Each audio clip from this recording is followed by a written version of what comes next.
Looking for a place to speak your truth? This podcast is on an endless pursuit to build through entrepreneurship, empowerment, and creativity. Through thought-provoking content and a fearlessness to dive into untouched topics with an undeniable dedication to highlighting others who are often overlooked. This is Deep Conversations. Stay tuned for Deep Conversation Podcast. Welcome to Deep Conversations Podcast, everybody. I'm your host, Ryan Stewart, and today I am blessed here to have Rich Calton, who is an author, an educator, and a founder. And I also have Reuben Quansah, who is here as well. So, guys, I thank you for joining me on this podcast today to talk about this, the Harlem Live book. But before we start, I just want to start from the beginning with you guys. And if you guys could tell me a little about yourselves for the viewers. You want to start, Reuben? I let my elders go first. Fine. Well, my name is Richard Calton. I'm originally from California. I came to New York in 70. I visited in 77. I moved in 78. I hung out for a while, and then I went to school. Took a majored in journalism and a minor in computer science. And then after that was over, there was a major teacher shortage, and I kind of had soured on journalism by the end of my college. And so I became a teacher.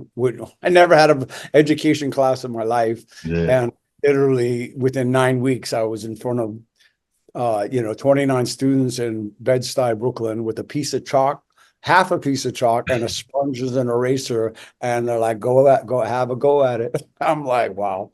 And I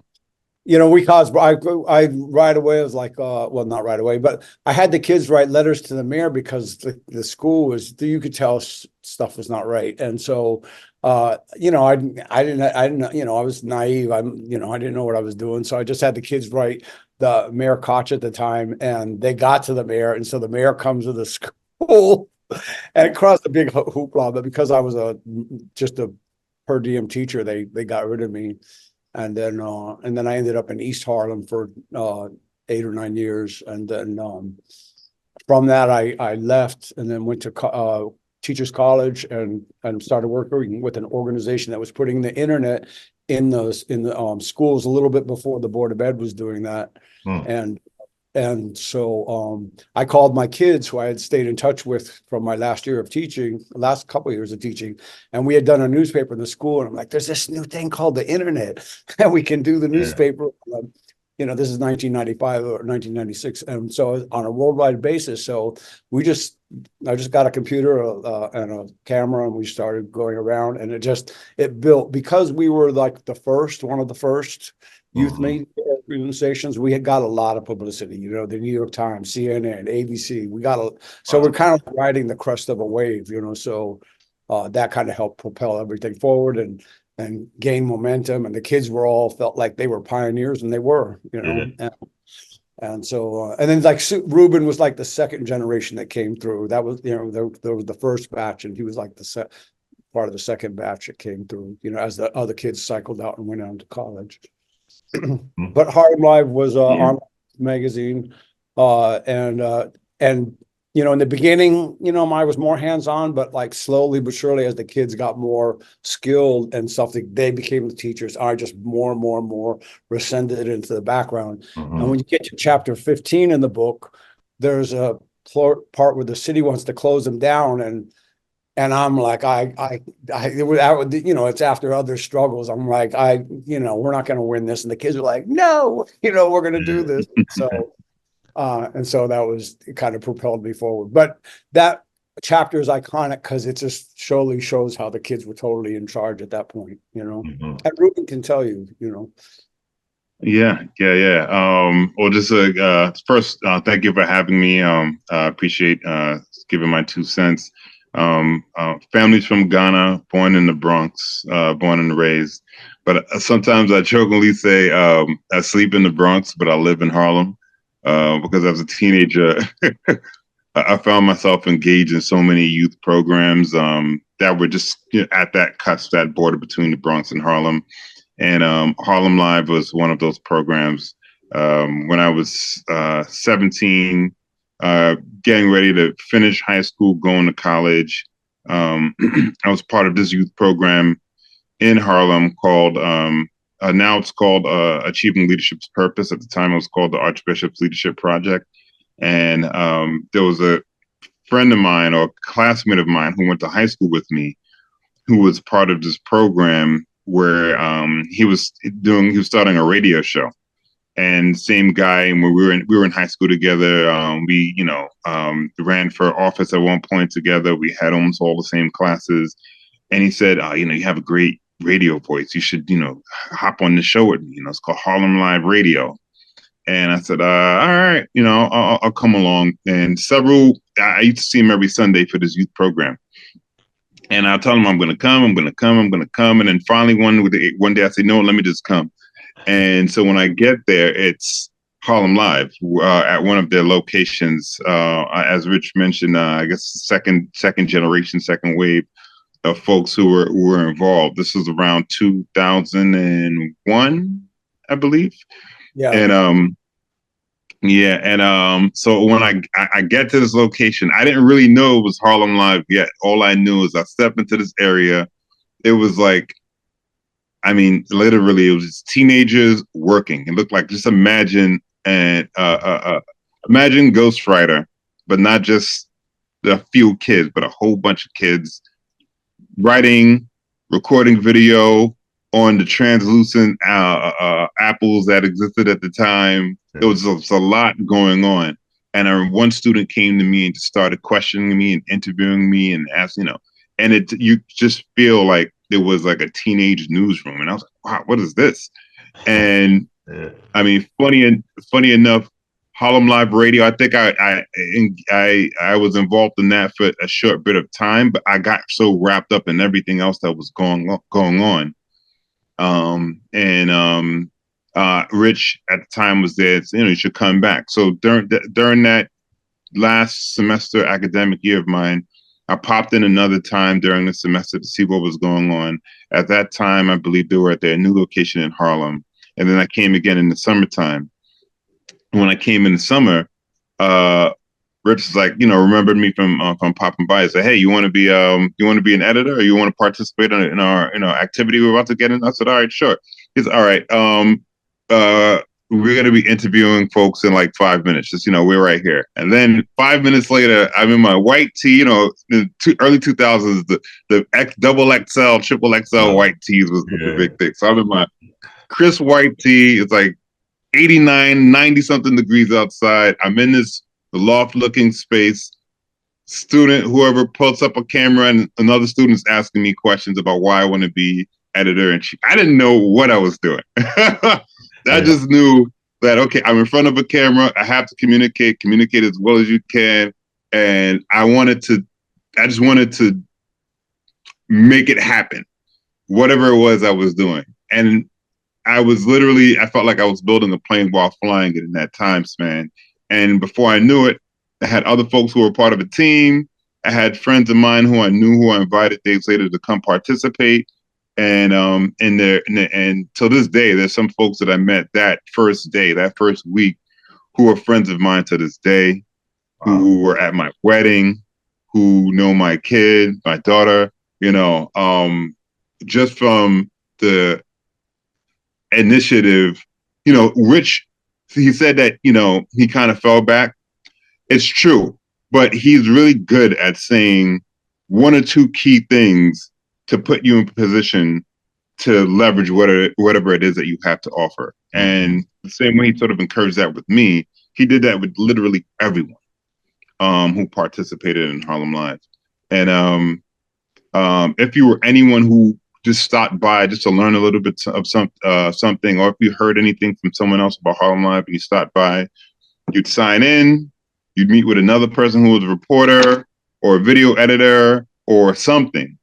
And, sort of like it was like something that was magnetic about it that would pull you in. So that was sort of my experience. This is kind of who I am. And, I could say so Tell much, him what but you do now. Tell him what you do, or tell Ryan what you do now.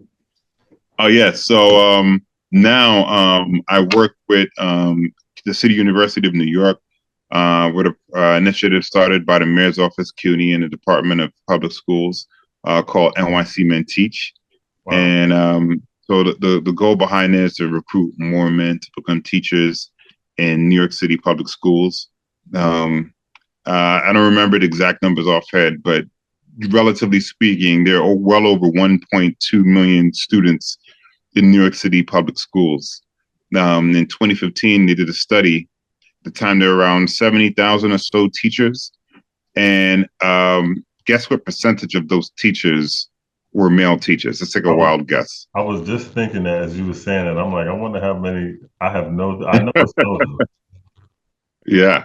I mean, well, just to give the numbers, it's less than 10%. At the time, it was 8%. And it's a very, very small number when you think about, the classrooms. The classrooms are typically 50-50 folks who identify as, a male, female. So what does it mean to not have a bit more of a male presence that's representative of the community, the environments that many of the students are coming from? And so, based on the study, they found that there less than, it was about 8% of teachers are male. Many of the teachers don't stay. After the first year, they end up leaving. Many of the teachers who do end up leaving tend to be Black and brown teachers.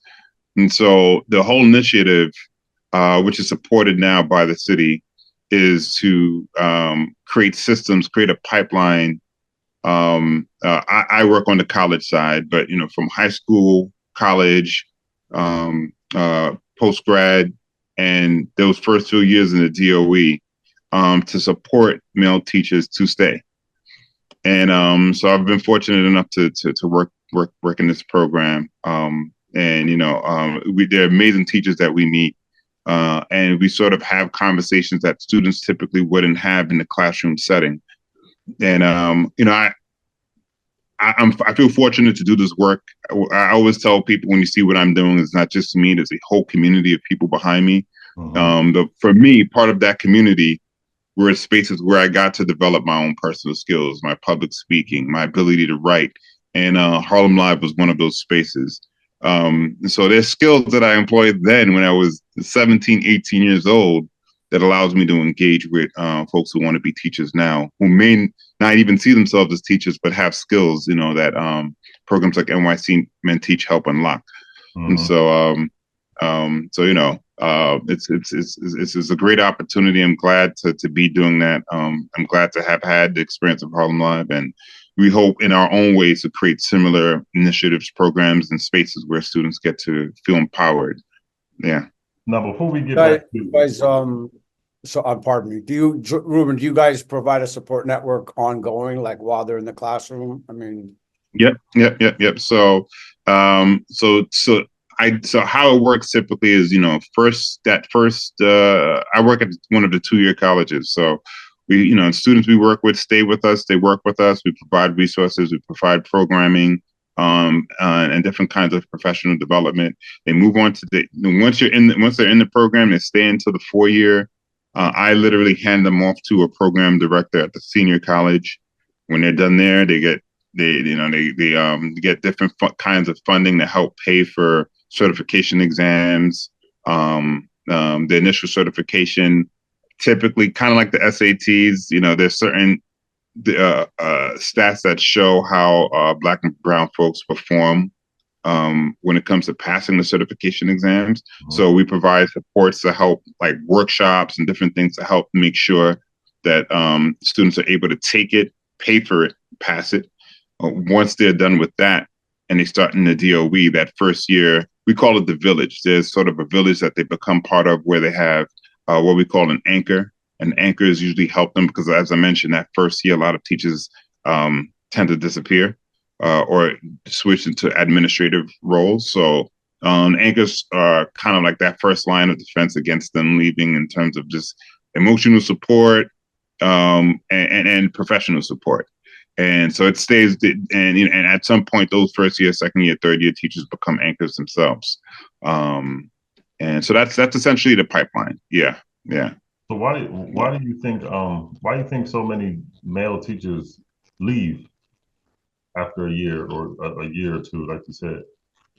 Well, just to tie it back to Harlem Live, I feel like there aren't many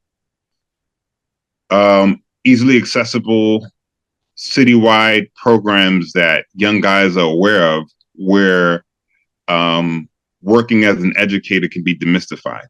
Like one of the first experiences that I had in Harlem Live was learning about video editing. And that took me on a journey of learning about video editing well past the years that I was involved in Harlem Live. And it was young guys who were teaching me, me and my friends who were involved. And so demystifying what teaching and what educating looks like, I think that's one of the biggest stereotypes.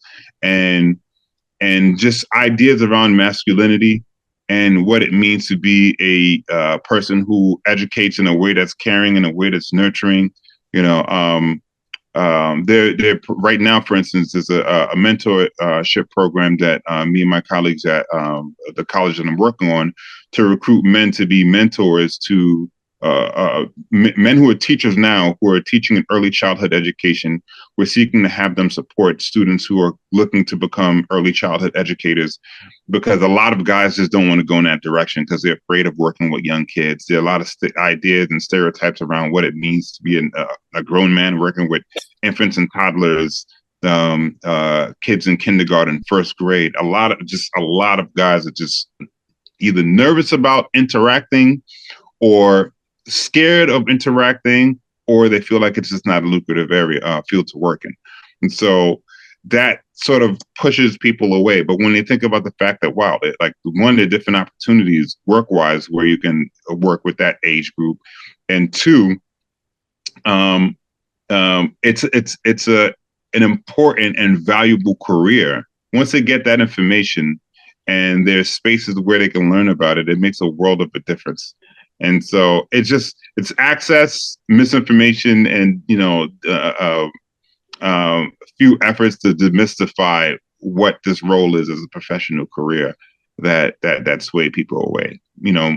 A lot of guys are growing up are taught to be doctors, lawyers, engineers, but not necessarily educators. It's seen as typically a non-traditional career for us. So Rich, when did this vision Harlem Live start for you? I'm sorry, can you say that again? Yeah, when did this vision for Harlem Live start for you? Okay. It's funny because the book kind of the first part of the book talks about how I fell into teaching, and you could see all the pieces coming into place. They literally, you could see how all the dots connected. And the first inkling of it became when in my first year teaching, that was tumultuous, where the school got me out before the end of the year because of the problems that I caused with the mayor coming and all that kind of stuff. Yeah. But I would come back in the afternoons and it was because I was there most of the year to participate in the ceremonies and stuff like that, that they have at the end of the year. And I'm like, you know what, let me go a couple of trips where I take the kids on trips after, outside of the school. We go into the city and go on the Staten Island Ferry or whatever. And it was from those trips at the end of that year, I'm like, where the barriers between, teacher and students and the performance that we were all doing in a classroom, everyone's performing, I'm performing, they're performing. But all those things came down, and you're just interacting as people, right? And from that, and from being in New York City, there's always so much going on. I could pick up, oh, that's kind of like what gets their interest. Oh, that's what gets their interest. So the following year I did a lot of subbing, and then I did and before I found a school, and then I found a school, and I started those trips right away because I'm a white guy in a community of color, and so I know there's going to be trust issues, right from the get-go. And I know that I can break those down, and then maybe by January we can get somewhere. But I'm like, I don't want to wait that long, So I found that these trips, by taking 5 or 6 after school, I would bring them back to their apartment, in the city, get to know the parents before their parent teacher night. It just helped break down those barriers. So it was like, yeah, okay. The perfect example, and I use it. There's one in the book. This kid, Georgie Davis, wouldn't respond to any questions in class, wouldn't do his homework. Da da da. After one of those trips, turns out he's a math whiz, and he started participating in class, doing his homework. The kids have to know that it's a safe space for them to participate, right? So, anyway, those trips were the first thing, like taking the kids outside of their neighborhood. And then while I was teaching, we did, like I said, we started a newspaper, and that's right around when the Mac came out. Well, it came out a little bit before that, but it became really easy to create that, and so we started doing a newspaper. And then, so like I said, when I left teaching out of frustration and learned about the internet, kind of like all those pieces came together. My minor was computer science in college. So, technology and teaching and journalism, it's like all the pieces kind of came into place, and I worked with the kids that I had last taught. There's one kid in particular, Angel Cologne. He was very charming. Oh yeah, So he was very charming and charismatic, and so he was able to draw on other people because of his character. And he was the only one of the original kids I started with that stayed long enough until there was enough other kids to carry the momentum going forward, until like the Osakways and the Coles and Curleys, until they came around, and they kind of like picked up the baton, so to speak. But it just skyrocketed again because we were one of the first, and so it snowballed. Angel actually got an award from the King of Sweden. We went to Sweden. We were part of a national competition, and they said, if you win, Rich, you go up and greet the king. I'm like, well, why would I go up? It's like, so I said Angel, and so he was the only young person that got to meet the king. In the Great Hall, where they pass out most of the Nobel prizes.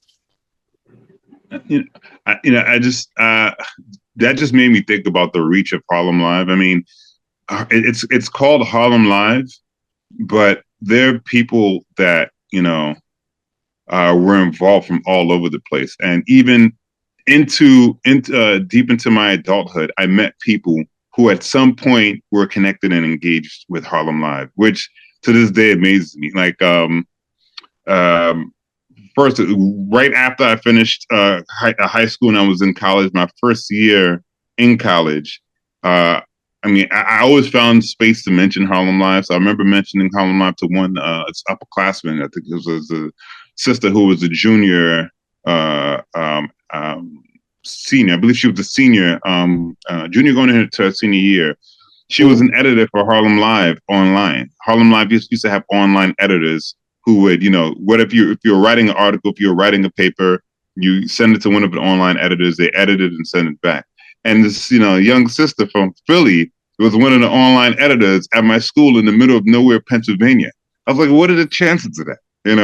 Or when I was in college, when I came back from my master's, I was taking courses at City College, and there was a guy I used to study with. This guy was one of the smartest guys that I know, Puerto Rican brother who was like an artist. And anytime we were doing work, I hit him up if I had a question like, hey, did you do XYZ? Did you read XYZ part?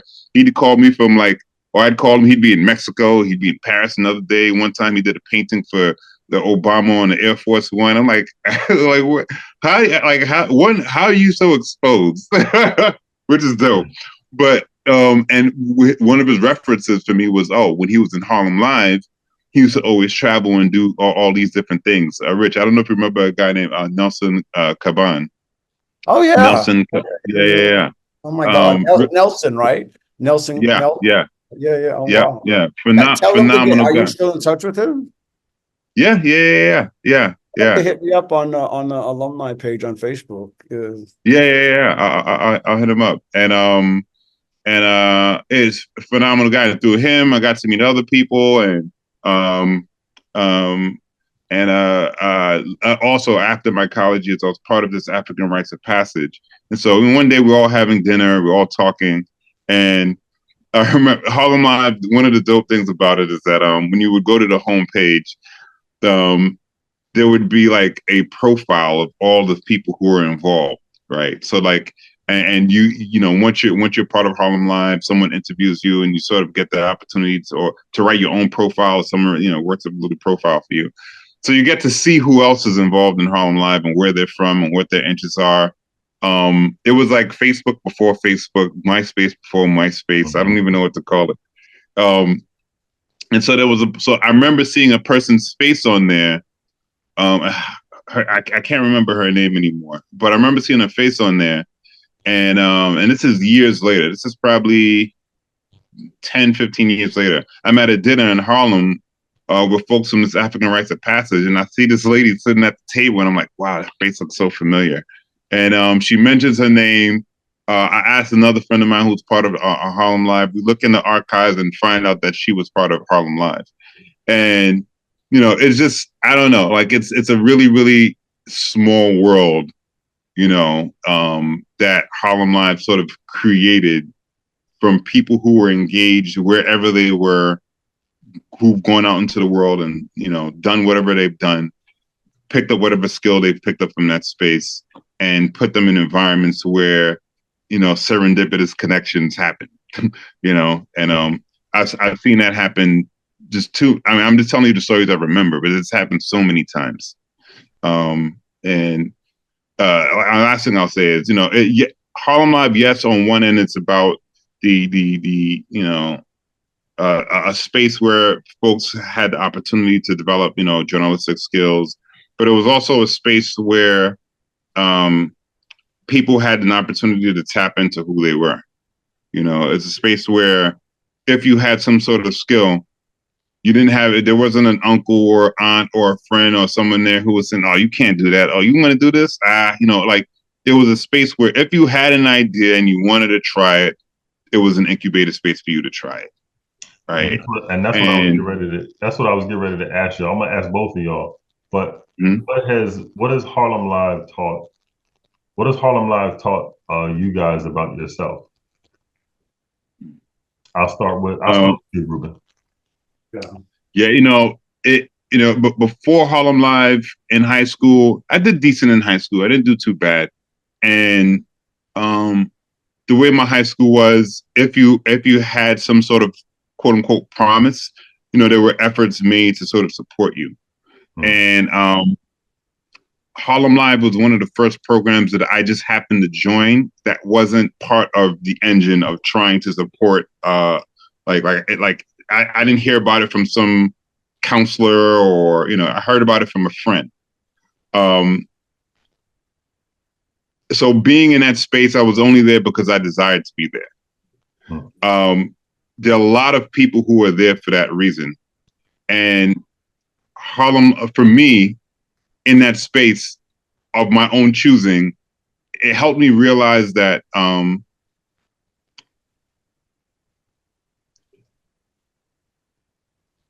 my own terms, that there are ways that I'm called to be a leader.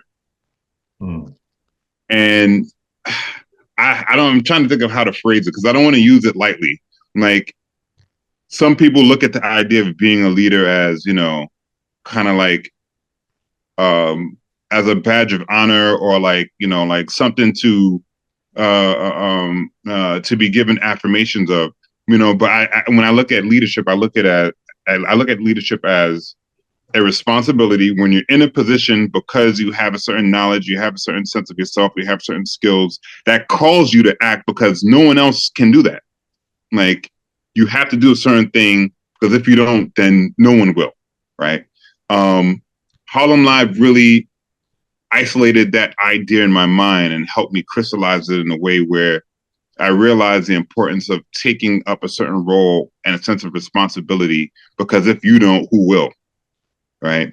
For that particular period of time. So that kind of stayed with me in different points in my life. And it showed me how, okay, sometimes you have to show up in a certain kind of way because that's in the community space you're in. If not you, then who? And so in that sense, it helped me realize what it means for me to show up. Because everyone's a leader in some capacity, you know, it's just a matter of having the spaces and environments to show you. And so yeah, that's the best kind of answer I can give. When Reuben came back the second time, the first time he just came and was introduction, I think we were in the other space. When he came back, when we were in the loft space, which was everyone's favorite, we were just starting the summer media challenge. What we did is we would take on a lot of the kids from this program that the city has called Summer Youth Employment. And so we'd have like 20 something kids, plus our regular kids who were year round. And then we would break them into teams, and then they would compete to who could produce the most content for the website, the most, and take the most classes and do the best presentations. So, Reuben had that presence the minute he came in. That's why I said, hey, that's why I said you want to be one of the leaders, because he just had that presence.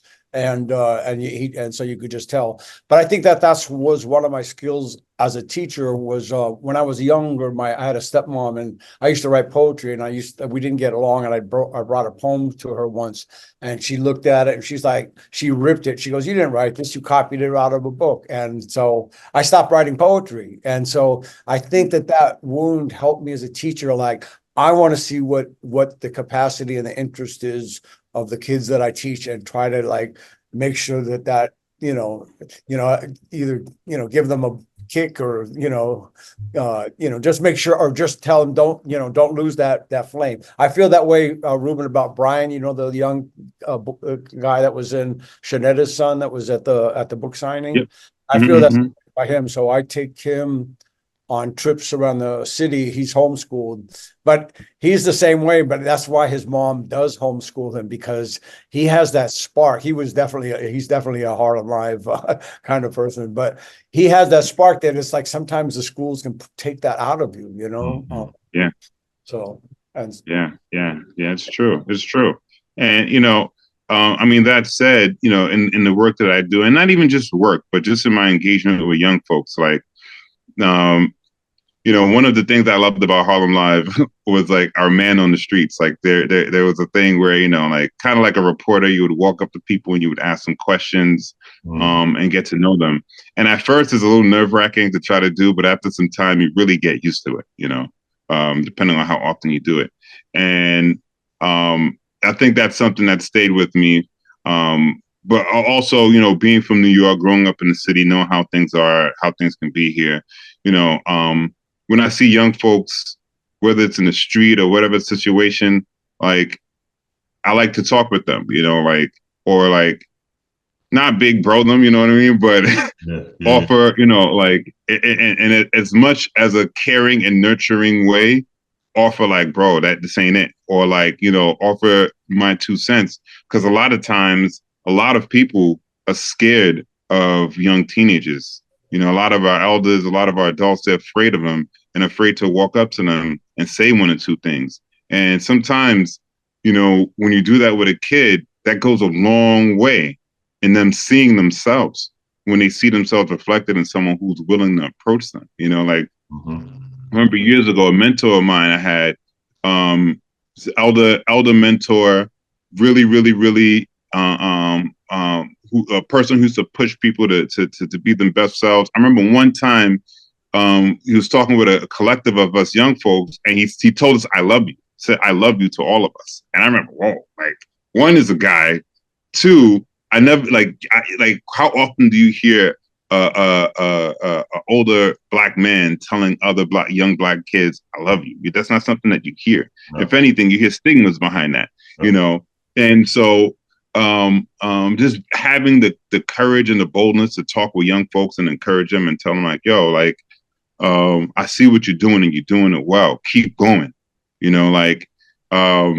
Being able to step out there, you just have to have a space where that's developed within you. That's the first step. And then the second thing, just to be able to offer some sort of affirmation goes such a long way. And I feel like Rich in his own way, that's what he's done in Harlem Live, but that's what he does in general. Like, yes. With the young folks that he comes across. And that's something that I value, and I try to do with young folks around us, because as I was mentioning earlier, the programs that exist in the city, I'm not saying that there aren't programs, but it's harder to find a program to encourage young folks to follow their purpose and do the things that inspire them. It's harder to find those on the bus ads and on the TV screens and on, you're not going to see an ad like that strolling through your your Instagram page because it senses that you need some encouragement. Yeah. So for every person who's able to offer that, or any community space that's able to offer that, I feel like it goes a long way. And of course, for me, Harlem Live is one of those things. So Rich, you said a little earlier that you said you feel like sometimes school can take that spark away from kids. Do you feel like when you started Harlem Live that was something that you wanted to make sure that you kept in there to just allow the kids to be able to grow and just be them? Because sometimes in school you tend to, it's almost like it's a program. So and inside of schools you're supposed to be this certain way. And listening to Reuben, in Harlem Live, you're able to grow naturally and just kind of almost feel the way he's speaking. It's like he was almost able to grow freely, and you were the person who allowed that. Do you see all of those kids who just, how did that make you feel? When you hear those things. I feel blessed because all are in my life, and they propelled me forward. There were so many struggles, and there were times I wanted to give up, but they were, the kids were so great. It's like I can't give this up. Look, these kids are doing incredible things. But yeah, you'll hear that a lot in the book with there's a lot of voices from the alums and other adults that were participating. And I think that was one of my skills, is just being able to, get the kids going, but then just step back, and kind of like get out of their way, So there was one, Reuben knows Danya. She wanted to do an Ivy League college tour. I'm like, go ahead. It's like there was a guy, Kevin Benoit, who started doing poetry slams. Like it's like whatever they wanted to do, It's like, and Shem would flash. Huh? What? Shem would flash. I remember Shem was like, when Flash was the thing, there was no one better you can go to learn how to do any kind of Flash animation than Shem. It's like he could come up with the ideas off his head. And I used to always wonder, like, how did he learn how to do this stuff? And I think, and sorry to interrupt, Rich, but I would watch him, like, sort of come up with ideas in his mind. Like before, I remember for the clickable map of Harlem, before Google had that Google Earth thing, like before that even existed, he had his own way of developing like a 3D model of Flash of like an Earth that you could look at while it's rotating. I said, wow, it's like, like he was one of many people who were creating amazing stuff that, where else were you going to learn that? It's funny you mentioned his name. He just texted me. They just had another boy overnight. So he just. Oh, wow. Congrats. Yeah. So him and his wife just had a kid. Yeah. Shem joined us, Ryan, early on. Shem joined us at an age that most of the kids, that was younger than most of the other kids, but he had such a spark. We were like, okay, you can join. He was only 11, but he was with the program a lot. And he was one of the alums that helped fight back City Hall when they tried to close us. And this woman, Aisha, she works for the Wall Street Journal now, and Kamal, he's in the military. But those three alums and all the other teens kind of like convinced the city to keep us going. Yeah. There's so many names. I don't even know where to begin, of people who just had amazing skills that were allowed to flourish in that space. I mean, I'm thinking of Justin. Like he's just a wealth of knowledge overall. Like whether you wanted to learn something around HTML and how to develop and write code, or if you were trying to work on some technical skill around editing, or if you needed someone just to edit your stuff, like he had amazing skills.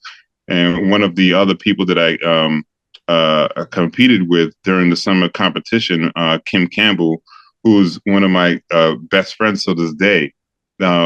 As we were competing, we built a camaraderie, and I learned so much about just being a writer from her, because she's an amazing writer. And I believe she went on to be the editor of Harlem Live, if not that, the year after, a year later. Yeah. How do you? Yeah, this is a picture of Reuben interviewing Jay-Z, and another student interviewing Obama at the Democratic National Convention. Yeah, The forgot kids, about that. the kids Wow. went to the kids went to a book signing, and Donna Brazil was doing a book signing, and she was impressed by the kids, so she got them all to go to she got a bunch of them to go to the Democratic National Convention, where they got to, interview Maxine Waters, Jerry Springer, Cory Booker. So, Man, Yes. so I'm sorry. Oh, sorry. Sorry to interrupt. I just want to add one last thing. Yeah, that's something I should mention. A great thing about Harlem Live is that the kinds of people you meet sort of humanize stars, for me, like it just humanized meeting people who were, in high positions, because you would just be able to ask questions. Like I remember that interview with Jay-Z. My good brother, one of my close friends, Bernard, he's the one who took that picture. I remember interviewing Jay-Z and just asking him questions, listening to his music and thinking about who this guy was as a kid. Here I am, asking him questions about the community and civic engagement. I've had the chance to talk with Maya Angelou, Wesley Snipes, Ozzie Davis. Didn't talk with him, but met Michael Jackson, Al Sharpton. The list goes on. I mean, so many people.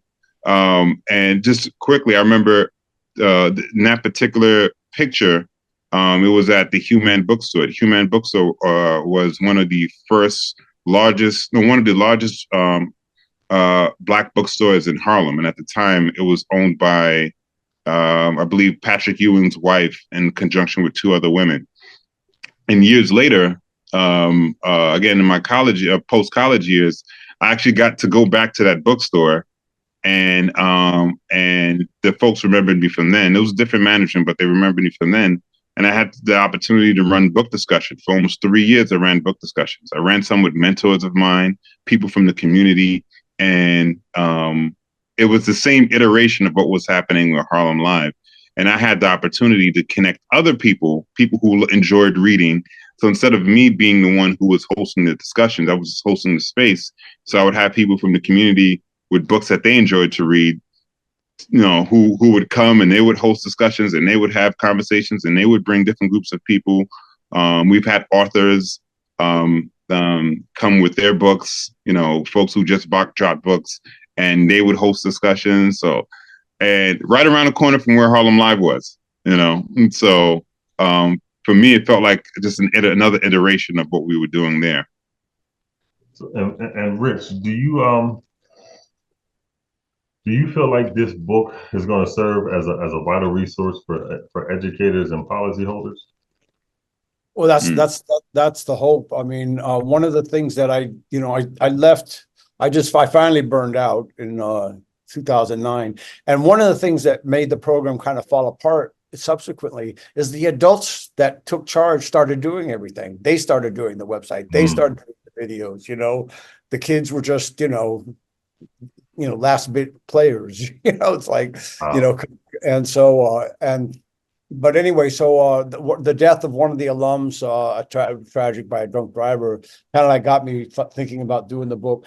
But now that some of the alums have kids that are getting older, I started taking them on trips around the school, around the city, and one of the things that we did right before COVID hit was those kids did a few newsletters in my apartment building in Harlem.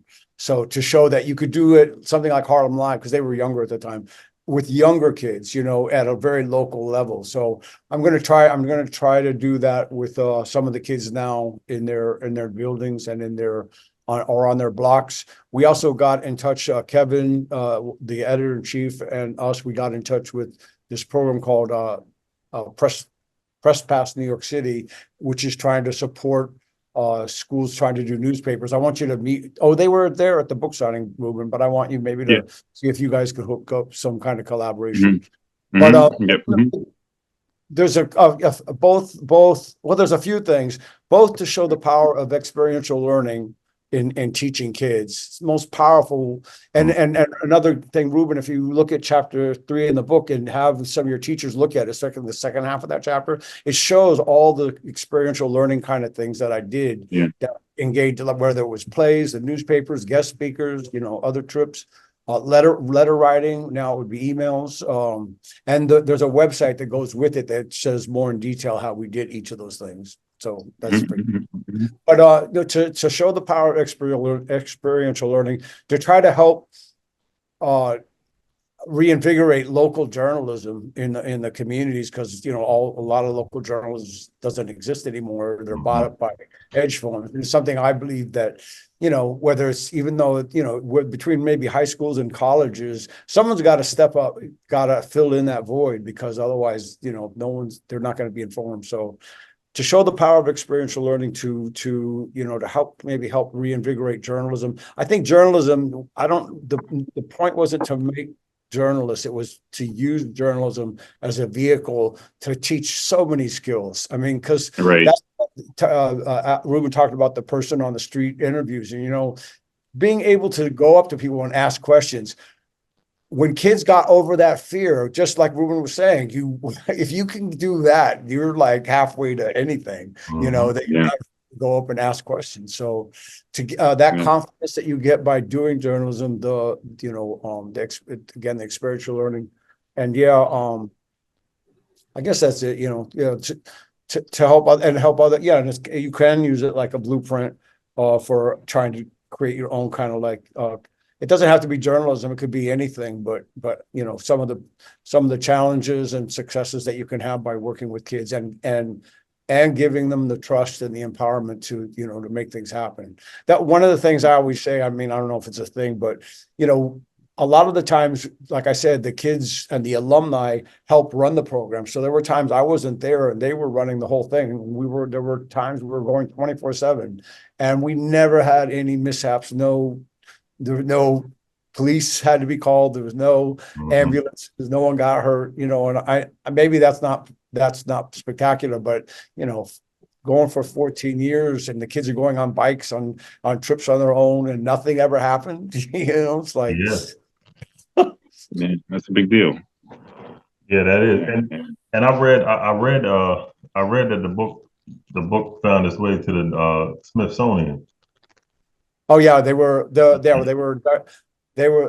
program. They were the Harlem Life site. I guess the content is part of the National Smithsonian. Mm-hmm. When you started this vision, I know you couldn't imagine how fast and how big it grew, but when you're able to sit back and just watch, like, how does that feel for you? Because to watch all the kids and all the different alumni who grew and then who actually picked up the torch and ran with it as well and opened up different avenues. Like, how does that feel for you? Well, it feels great, but it's also frustrating that we're not doing these kind of things with the kids. We're not empowering them to really get engaged, and we're still teaching kids like we were 100 years ago in a lot of cases. So it just like I said, I'm a strong believer. I think that we should do. I'm a big believer. Westmoreland, is that his name? The governor of Maryland. Westmore. Westmore. Yep. Yeah. They signed into legislation last year. Having service learning, so that kids can take gap years between high school and college. To do community service, and I think one of those community services could be, helping provide journalism, but. I feel like they could even start that in like the last year of high school, where kids are actually doing stuff. I think kids should be engaged. I was a 5th grade teacher and the kids were doing the plays and the newspaper. I just don't think that we engage the kids fast enough so that they're excited about learning. One of the best quotes in the book is Reuben saying, we did this and we did this and we did this, and it was fun. Yeah, we worked like hell, but it was fun. So yeah. Would you about to say something, Reuben? No. Mm-hmm. Oh, okay. I want to. I don't know. I guess I want to.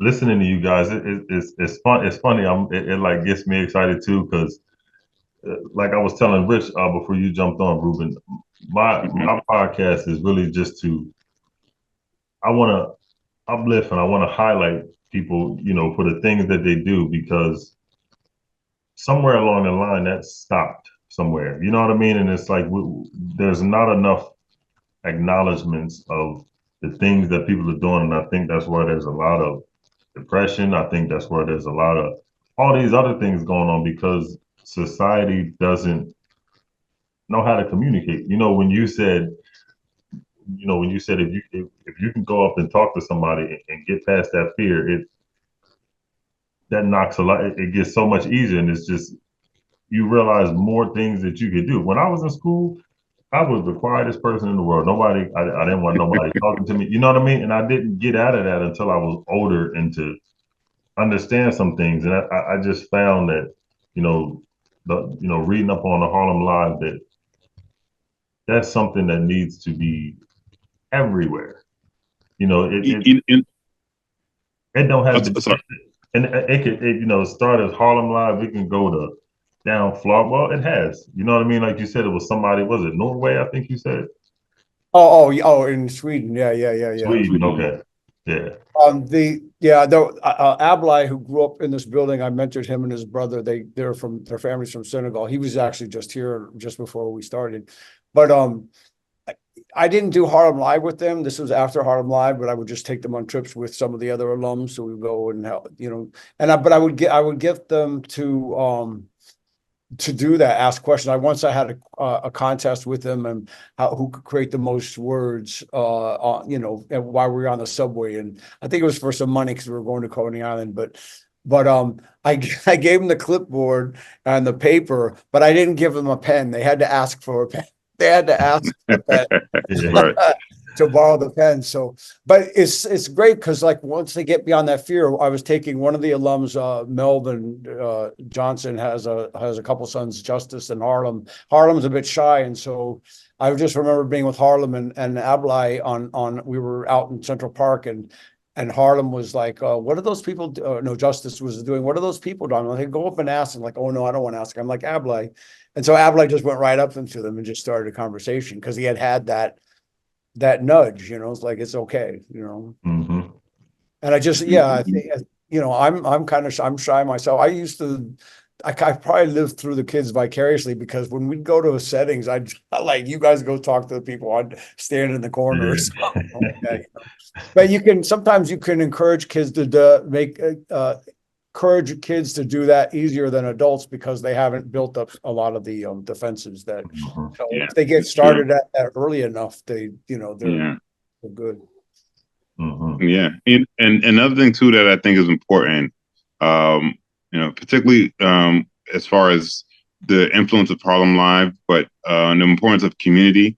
I think every young person has to have some sort of rites of passage into creating community. I think everyone plays a role in what it means for them to create their own community. And when you're really young, you don't really, like, no one really, there isn't a course, there isn't a space where you learn about the importance of being part of a community, but also creating a community. And one of the first things we have to do in creating community is communicate. Like, you have to be able to engage with people.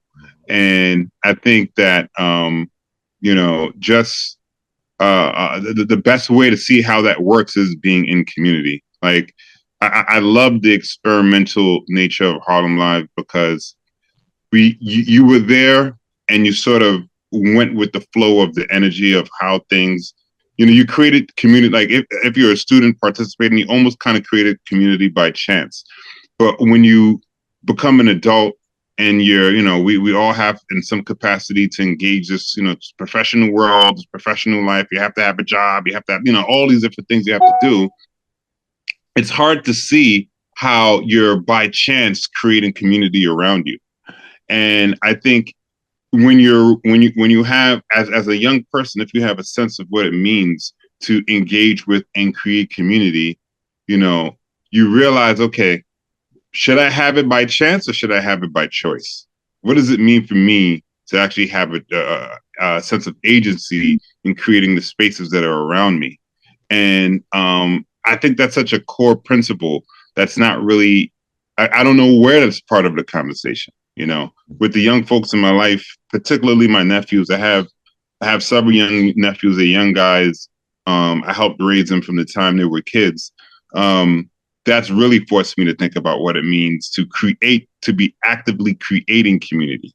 And I think the experience that Rich had coming to New York, working with the young folks, and the process of creating Harlem Live was a realization of the importance. And of course, Rich, you could give your take on it, but I feel like that was like the realization of the importance of creating community, creating a space where people can tap into themselves and have systems that help support that. And so, even though Harlem Live doesn't exist today in the form that it did at that time, I think the people who were involved in some way, shape, or form have learned, what it means to create community space.